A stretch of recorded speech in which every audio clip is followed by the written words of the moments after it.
Semuanya, perkenalkan nama saya Satrio Utomo dan kami diberi tugas untuk menjelaskan tentang jurnal yang telah kami buat yang berjudul Kepedulian Masyarakat Terhadap Lingkungan.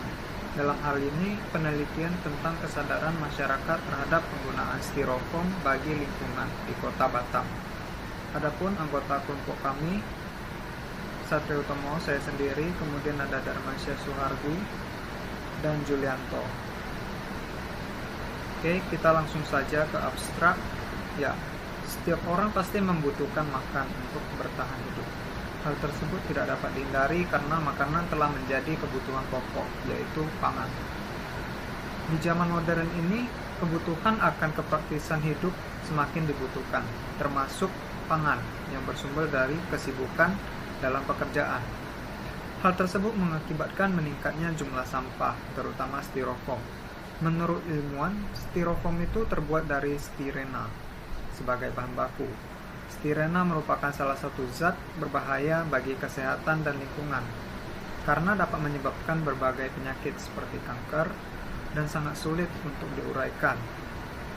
Setelah melakukan penelitian terhadap beberapa penjual yang menggunakan styrofoam sebagai alat pembungkus, peneliti dapat menyampaikan bahwa alasan utama dari penggunaan styrofoam ialah karena kepraktisannya bagi penjual maupun konsumen dalam penggunaannya. Sedangkan pengetahuan penjual tentang bahaya penggunaan masih kurang. Di samping itu, diyakini bahwa salah satu solusi adalah melakukan sosialisasi kepada para penjual tentang bahaya styrofoam terhadap kesehatan dan lingkungan. Selain itu, media alternatif yang dapat digunakan konsumen untuk membawa kotak makan sendiri. Jadi di sini sebagai kesimpulannya ya kami melihat bahwa selain kita harus meningkatkan kesadaran dari penjual, kita juga harus meningkatkan kesadaran dari pembeli itu, gitu. Bahwa styrofoam mereka yang mereka pakai sekali itu setelah mereka pakai akan menjadi sampah. Alangkah lebih baik jika pengguna membawa kotak makan sendiri. Itu akan lebih baik. Selanjutnya kita akan masuk ke pendahuluan. Latar belakang masalah. Dalam kehidupan sehari-hari, setiap orang pasti menghasilkan sampah, mulai dari mandi, makan, menggunakan alat transportasi hingga tidur. Terutama di perkotaan, kebanyakan kita bekerja dari pagi hingga sore. Ketika sudah pulang, sudah saatnya kita istirahat. Itu akan menyebabkan kebanyakan orang tidak sempat untuk menyiapkan makanannya sendiri. Ditambah banyaknya penjual makanan dan efektifnya penggunaan styrofoam, jumlah sampah meningkat signifikan melalui riset LIPI yang dilakukan oleh Cordova yang menyatakan kebanyakan sampah di Teluk Jakarta itu adalah styrofoam makanan dan juga perlindungan alat kardus elektronik. Styrofoam merupakan media populer yang digunakan sebagai pengemas barang-barang yang rentan rusak maupun makanan. Styrofoam memiliki keunggulan praktis dan tahan lama. Hal inilah yang menjadi daya tarik yang cukup kuat bagi para penjual maupun konsumen makanan untuk menggunakannya. Sampai saat ini belum banyak yang sadar. Sampai saat ini belum banyak yang sadar bahwa di balik penggunaan styrofoam, kebiasaan ini sudah terjadi secara terus-menerus dalam kehidupan serba instan oleh masyarakat saat ini. Tentu memang dari segi penggunaannya sangatlah membantu konsumen. Saat kita menggunakan styrofoam, sebaiknya kita tidak hanya memperhatikan keefektifannya saja, tetapi kita juga harus memperhatikan keamanan dan kelestariannya bagi kesehatan konsumen maupun lingkungan. Telah ada beberapa ahli yang telah melakukan penelitian akan bahaya penggunaan styrofoam bagi kesehatan. Salah satunya ialah Mulyanto tahun 2013. Bahaya styrofoam berasal dari butiran-butiran styrene yang diproses menggunakan benzena yang dapat menimbulkan banyak penyakit. Styrofoam juga terbukti tidak ramah lingkungan menurut EPA. Bahkan hanya dari proses produksi telah menghasilkan limbah berbahaya kelima terbesar di dunia. Berdasarkan data di atas, maka kita harus mulai untuk berpikir bagaimana cara kita mengelola, meminimalisir atau melarang penggunaan styrofoam untuk menjaga keberlanjutan dan kenyamanan hidup bermasyarakat dengan memperhatikan kelestarian lingkungan. Oke, jadi di sini kita harusnya sudah sadar ya, sebagai kaum pelajar, setidaknya kita sudah tahu bahwa styrofoam itu tidak baik bagi lingkungan dan itu hanya digunakan sekali saja oleh kita gitu. Jadi lebih baik jika kita membawa kotak makan sendiri, walaupun kita tidak memasak sendiri, tetapi kita membeli ke toko penjual makanan, kira-kira begitu. Oke, selanjutnya kita akan membahas tentang rumusan masalah. Nah, dari latar belakang kita buat tersebut, apakah dengan adanya intervensi pemerintah itu dapat mengurangi penggunaan styrofoam bagi pelaku usaha? Nah, jadi di rumusan masalah pertama ini kita ingin melihat apakah diharuskan adanya intervensi dari pemerintah agar penggunaan styrofoam ini berkurang. Yang kedua, bagaimana tingkat pengetahuan pelaku usaha penggunaan styrofoam sebagai pembungkus makanan. Nah, jadi kita ingin mengetahui apakah pelaku usaha menggunakan styrofoam itu masih belum terlalu mengerti akan dampak yang ditimbulkan. Yang ketiga, apakah penggunaan styrofoam memberikan tingkat kemudahan bagi penjual? Dan nomor 3 ini kita ingin melihat apakah hanya styrofoam gitu yang menjadi hal utama yang digunakan oleh penjual karena keefektifannya, kemudahannya begitu. Yang keempat, apakah pelaku usaha mengetahui dampak negatif yang ditimbulkan dari penggunaan styrofoam dari segi kesehatan? Nah, apakah pelaku usaha itu tahu bahwa selain efektif, sampah buang ke lingkungan itu juga akan berdampak negatif kepada penggunanya? Yang kelima, apakah pelaku usaha bersedia mengubah pembungkus makanan dari styrofoam menjadi pembungkus berbahan kertas? Nah, kita di sini ingin melihat apakah penjual itu bersedia mengubah yang biasanya styrofoam menjadi pembungkus kertas, begitu. Kita akan melanjutkan ke tahap yang ketiga, yaitu kajian pustaka. Pada kajian pustaka kali ini, kami akan menjelaskan beberapa hal yang berkaitan dengan dampak yang ditimbulkan dari penggunaan styrofoam bagi lingkungan dan kesehatan. Oke. Jadi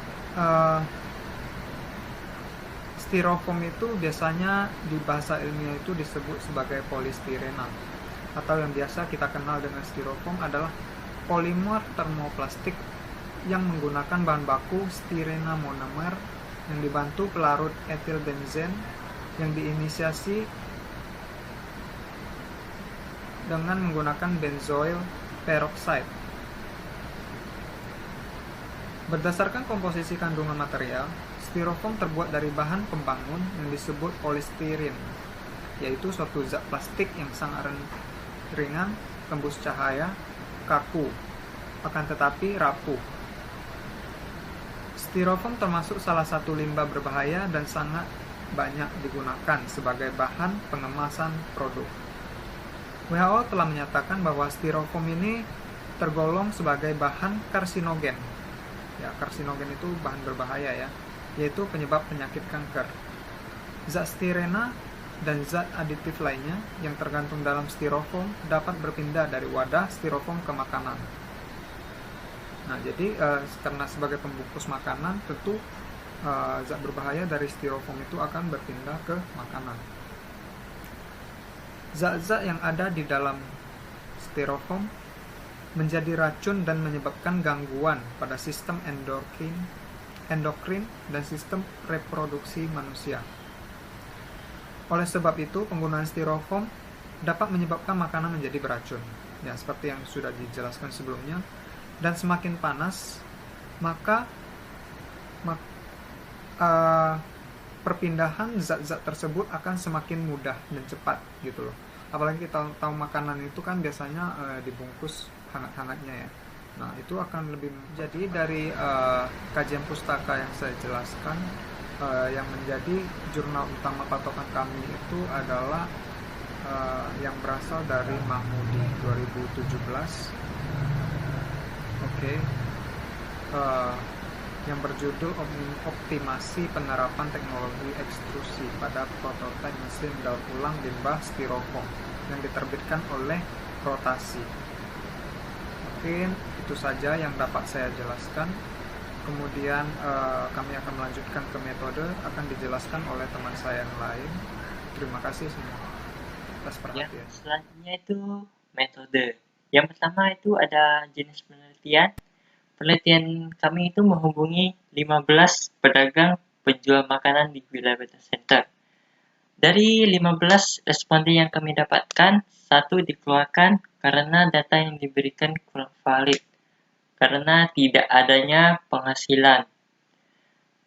Dari 14 responden yang kami dapatkan, 64% adalah wanita dan 36% adalah pria. Dan 71% ialah wirausaha yang berusia sekitar 31 sampai 50 tahun, yang berarti mereka bukan kaum muda lagi. Mereka memiliki penghasilan sebesar 1 juta sampai 5 juta. Dan yang berjumlah 10 orang dan 4 orang memiliki penghasilan 5 juta sampai 10 juta.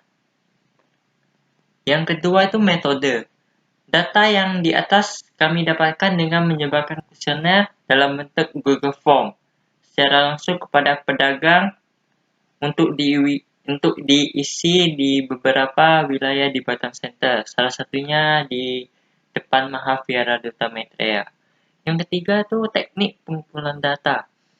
Angket dengan metode kuesioner yang tertutup, yang dimana kuesioner yang telah menyediakan pilihan jawaban oleh objek penelitian ataupun responder. Yang keempat tuh teknik analisa data.